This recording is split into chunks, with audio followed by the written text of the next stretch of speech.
first one we talked about was basically sitting. You're going to bring the left leg, the heel, as close to your buttock as you can comfortably get. So you're keeping your hip, knee and foot aligned.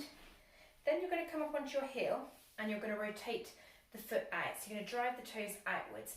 Now what you might find, you get a bit of discomfort here. So I want you to push to the limit where you're feeling some discomfort, but it shouldn't be pushing past that point. So I want you to challenge the tissue, but without causing any damage. So there is a fine line, just pushing to that level where you feel a little bit of a tweak and holding it there.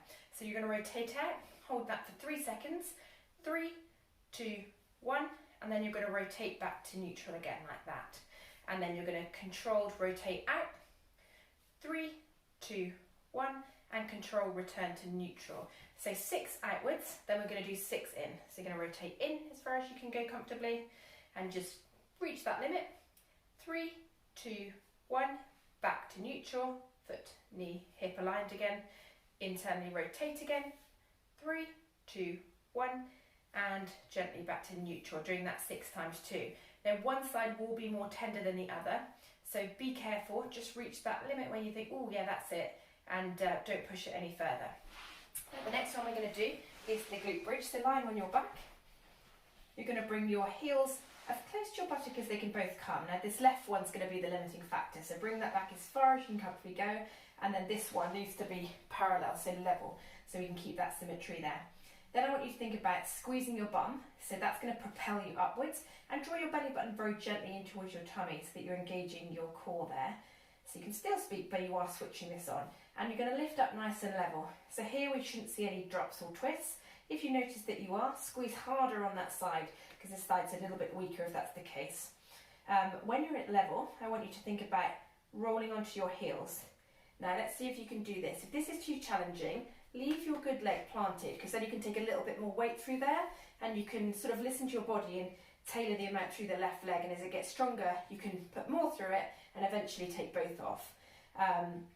If you can do both, you're going to rock onto both heels, hold for 3 seconds, maintaining that lift, so really squeezing in the glutes, keeping this level, and then you're going to rock onto the tippy toes for 3 seconds, hold, 3, 2, 1, back to plant the foot, and then onto the heels again. Again, this you can vary as well. If you're finding you're getting a bit tired here, then rest in between, that's not a problem at all. Do a heel and toe and then rest, or just do a toe and then rest. You will get the strength as you get stronger at this. But as I said, if that is too challenging, we're going to start with the right foot planted, taking a lot of the weight through there, and then onto the tiptoes on the left foot, back to flat, onto the heels. And just challenge it a little bit more. So if you think, oh yeah, actually that's too easy, transfer a bit more weight onto that left side. Keep this squeezing going on here, so we're keeping all this activated too.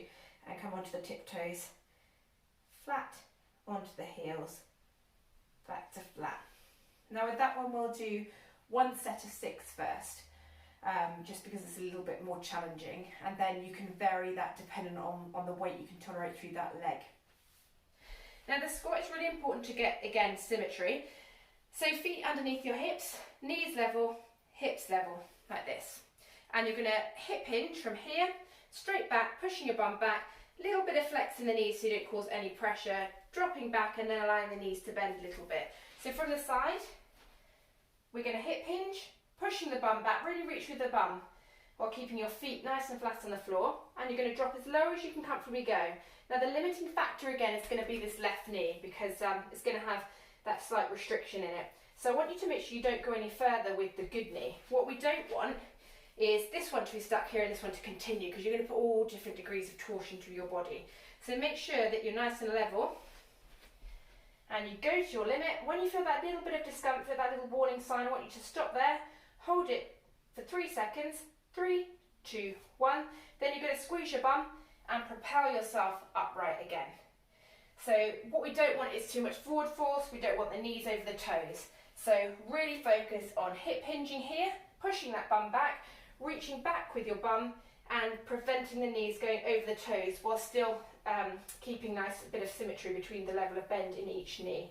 Hold it there for 3 seconds, 3, 2, 1, and then coming upright again. And I want you to do that 10 times if you can tolerate it. Now the fourth one, the most challenging of all, which you must sit at if you're still finding is too challenging. So we're going to take the bad foot. Now this is going to be our stabilising leg, and it's going to take any pressure, weight off of the left leg that's necessary. And gradually you'll be able to put more and more through this left leg, but this is definitely the most challenging one I'm going to give you. So what we're going to do now is we're going to squat through the left knee. So we're going to look a bit funny here, a bit asymmetrical after I've told you that you must try and do everything symmetrically. But this time I want you to drive the left knee very gently outwards. So as you squat, that one's going to go kind of out in a circular motion like that. Now you'll hit that limit again where you feel that discomfort, and I want you again to stop there. Just hold that for 3 seconds and then slowly contract back upwards like that. Drop it back down to that limit again, and then nice and use those glutes to help drive you back up. So what we're doing here, we're challenging the tissue and loading it to create some more strength there. And I want you to do that one 6 times. Then you're going to go internally. So you're going to drive the knee inwards. So we're going to drop in, drop in. And again, just gauge what pressure you need to take off of this one. Or other way around, if you can load it a little bit more, then do. But nice and slowly, because if you push it too much, you will injure yourself. So very gently into that internal pressure. And again, 6 of those. Now I just want you to do 6 internal and 6 external. 1 set.